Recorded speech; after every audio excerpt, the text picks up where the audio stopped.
เลยมื้อนี้เด้อสิมาถ่ายคลิปเกี่ยวกับมื้อนี้เป็นมื้อบุญจกสลากเนาะบ้านที่เวิร์ดกลุ่มใต้เมืองโขงแขวงจำปาสักพี่น้องชาวบ้านเฮาแต่มาเกณฑ์สลากแล้วมื้อนี้สิได้จกสลากเนาะหางากาเกียม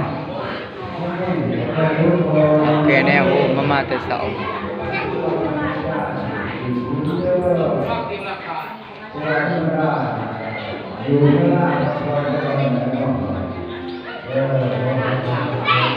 ทางครูบาอาจารย์ก็กำลังสิมาเพราะว่า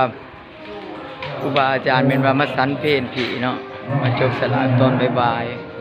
ๆอีกจักหน่อยก็สิมีหุงทานน้ำหวาน